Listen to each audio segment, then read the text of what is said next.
But can I cook them some fucking chicken and rice on occasion? Yeah, sure. And I've had that happen, and the girlfriend was very appreciative of the fact that I was willing to, cook for them. It was so small, but it actually made such a big difference in the other person's happiness, because they saw that I was willing to do something that I normally don't do for the sake of making them happy.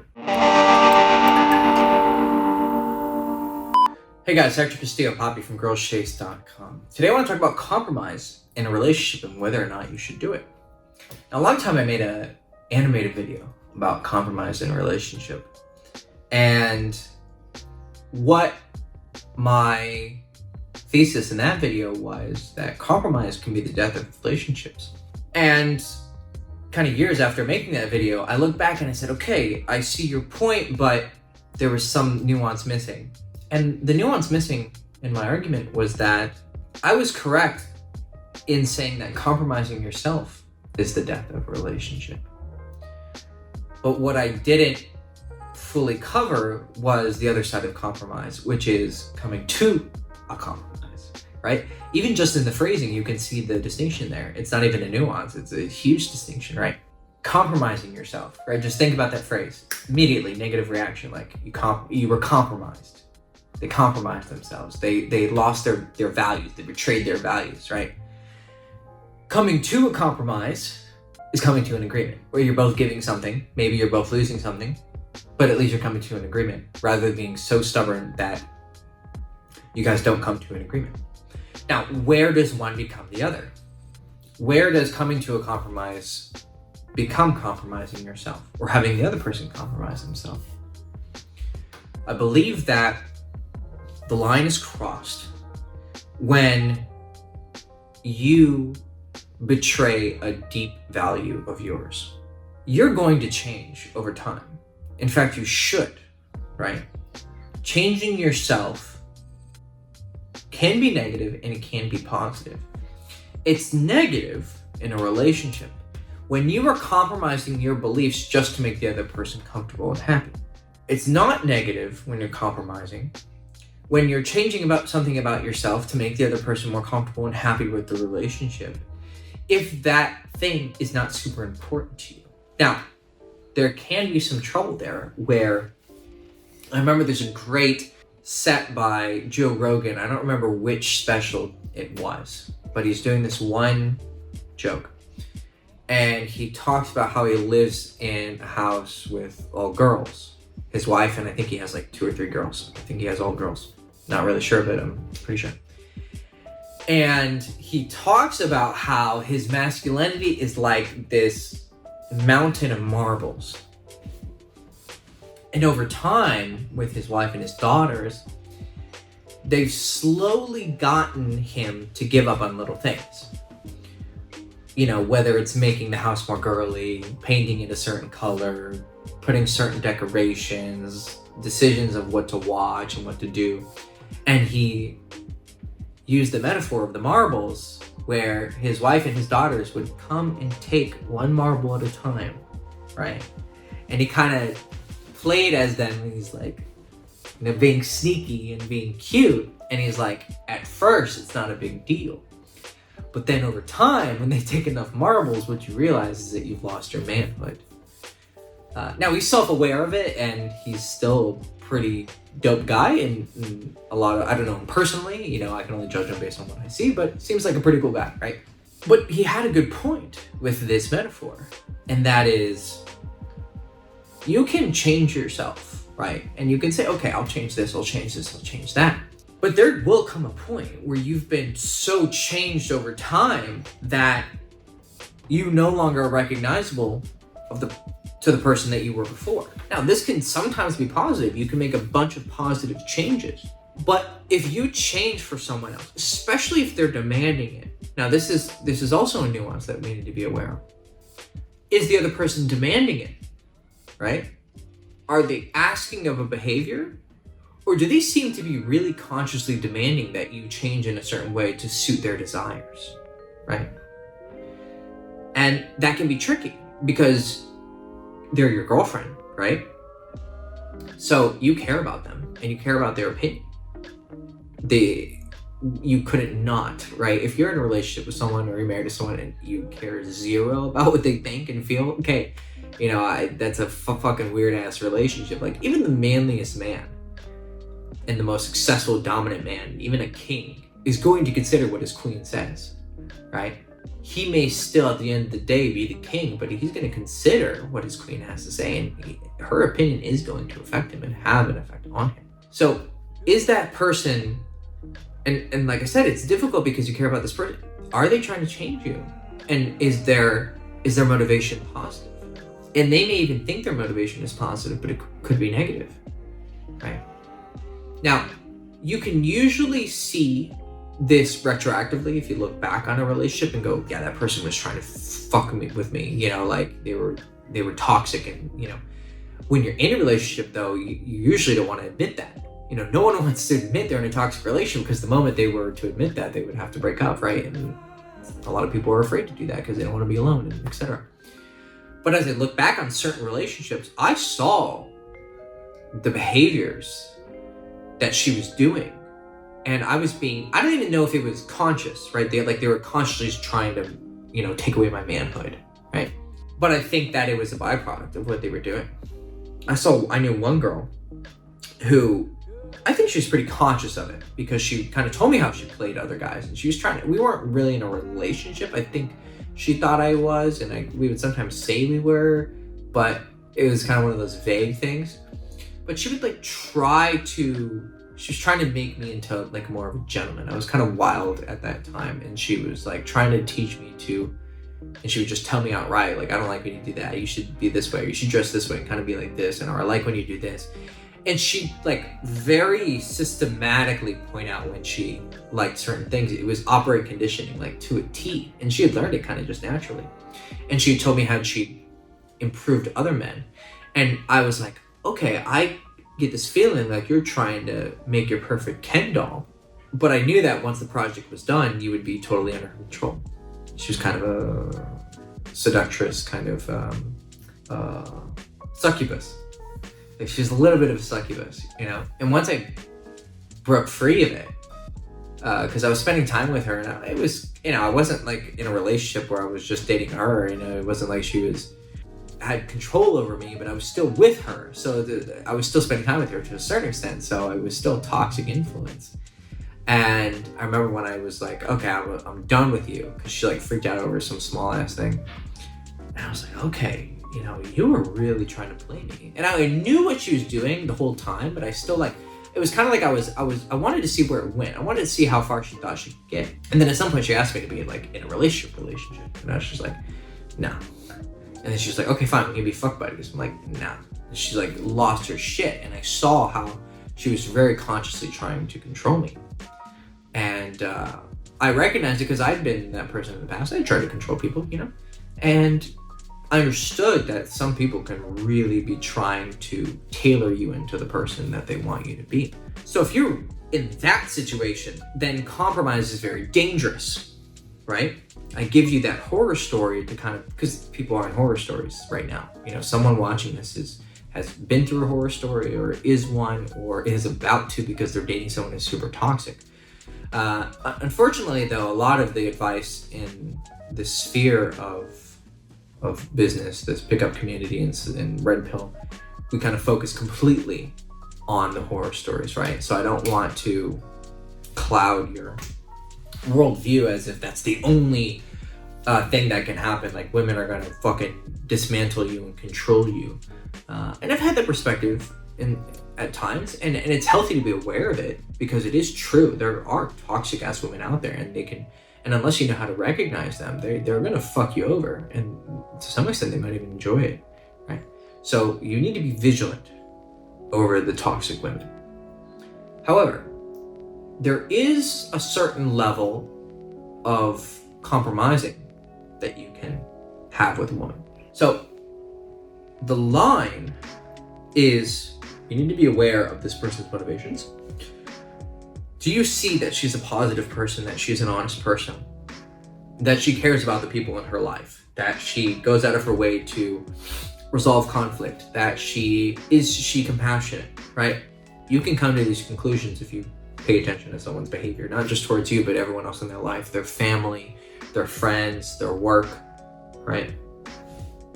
Okay, if they're a good person, then that's 1 out of 2 checks for you can compromise with this person. Secondly, is this compromise that I'm coming to, is it betraying some deep belief that I have, some serious belief that I have, right? If you were to talk about having kids and she didn't want to have kids and you absolutely wanted to have kids, okay, being okay with that relationship is compromising yourself because it's something that you seriously believe in, or maybe vice versa, right? She wants kids, but you don't. Well, if you have kids just to satisfy her, right, that's a pretty large fucking commitment. Because if you decide to opt out, child support, right? If you break up, maybe alimony, or if you're married, right?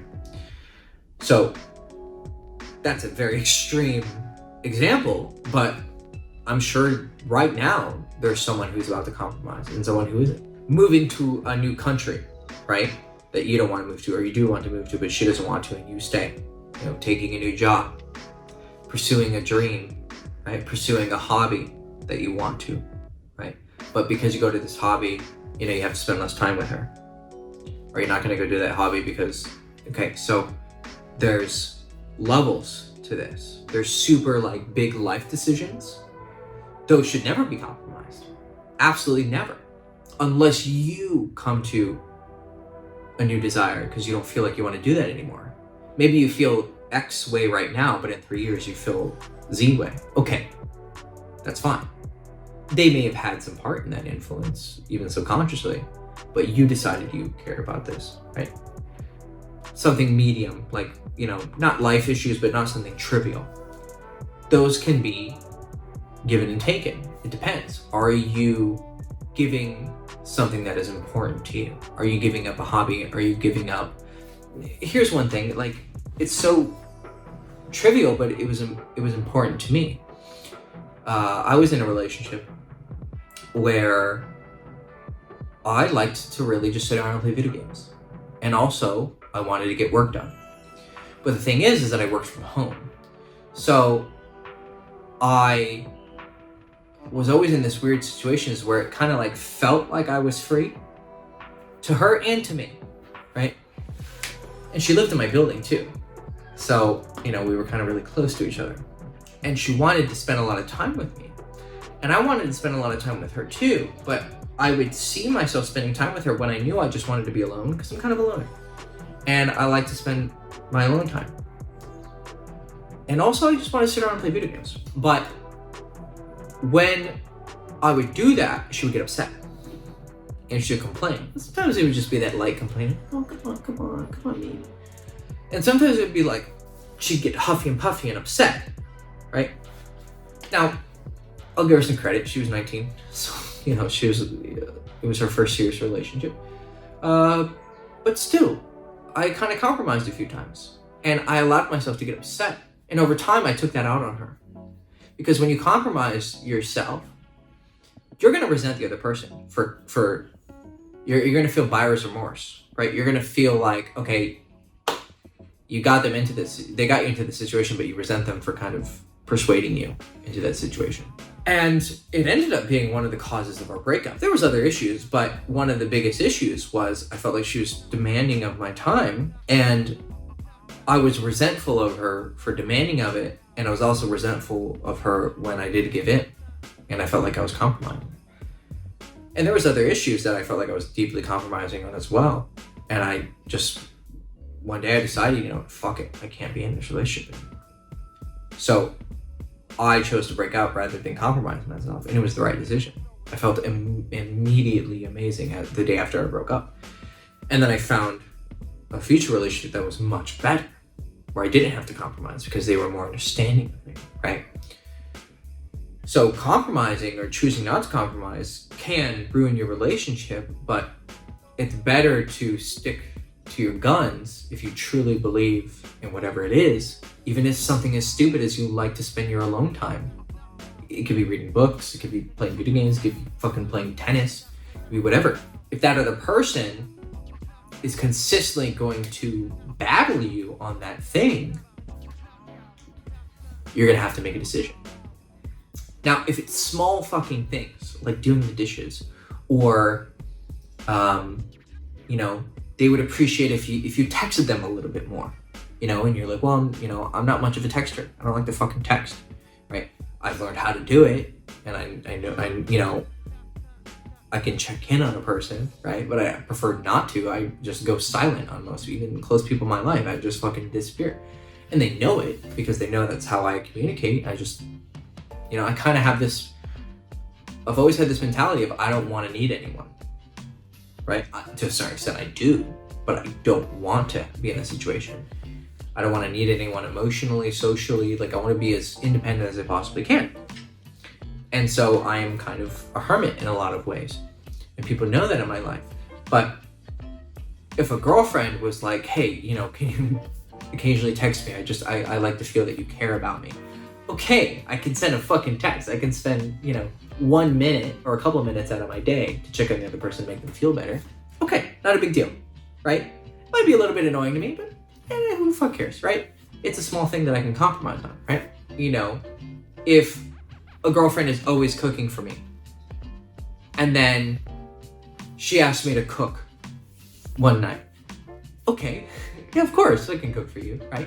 I'm not gonna become the fucking housewife, right? Because that's just not what I believe. I don't think that, for me, so I don't want to get into this too much because I know it'll fucking just anger some people unnecessarily, right? It's just not even something worth getting onto. But I don't want to sit around and cook all day, I cook very simple meals. I'm not gonna sit there and, a girlfriend might cook like really elaborate fucking meals. And I'm like, okay, well, I'm not gonna be the housewife. But can I cook them some fucking chicken and rice on occasion? Yeah, sure. And I've had that happen, and the girlfriend was very appreciative of the fact that I was willing to, cook for them. It was so small, but it actually made such a big difference in the other person's happiness because they saw that I was willing to do something that I normally don't do for the sake of making them happy. Was I compromising myself? Was I losing some, was I betraying some belief that I have? No. I was doing something small to make them happy. So it can be trivial as, cleaning the dishes or making dinner, or, maybe watching a movie that you don't want to watch. But in sometimes I would say no. I would say, no, I don't want to fucking watch that. You watch that alone. It's fucking stupid. And I'd rather go play Dragon Age. Or I want to go, do this, right? Hey, you want to spend the day together today? Not really. I'd rather spend time alone, right? You can sometimes say no, right? Just because it's not a super serious thing that you can give up on doesn't mean you need to always give up on it. Because sometimes you need to just stand your ground even on something trivial. I don't want to watch that. I don't want to do that. I don't want to go here. I don't want to, whatever it is, say no too. But there are times when, for the most part, if you feel like you need to give them something to just reassure them that you're in this relationship and that you care about them, or you just want to do something nice to them, right? It doesn't have to be calculated. You're just like, what? I feel like doing something nice for you. It might take an hour out of my day. It might take 10 minutes out of my day, but I'm going to do it just because it makes you feel better. Before, she comes home, hey, I'm cooking. Do you want something so when you come home, you can eat? Yeah, of course. Small things, right? Big things, do never compromise on them. Never, ever, ever. Unless you come to a personal decision to change your mind on whatever it is. Medium things, I would say for the most part, no. You shouldn't compromise on that. Unless it really isn't a big deal for you to do so. Small things, 50-50. I think you should definitely compromise when you can, but you shouldn't, as a rule, compromise just to make someone else happy, because then you're becoming someone who is only living for the other person, right? Your actions, your small day-to-day actions are dictated by what makes them happy. And ironically, or unironically, once you start to understand women, when you learn to say no, even to small things, or to medium things, or big things, just because you don't feel like doing it, a girl respects you for that. People respect you. It's a people thing too. People respect you for saying no, even if they'll be upset in the moment. When you see that the person has the balls and stands up for themselves, that is respectable, and women will be more attracted to you. Even if it's something small or something big. You didn't want to do it, you're not going to do it.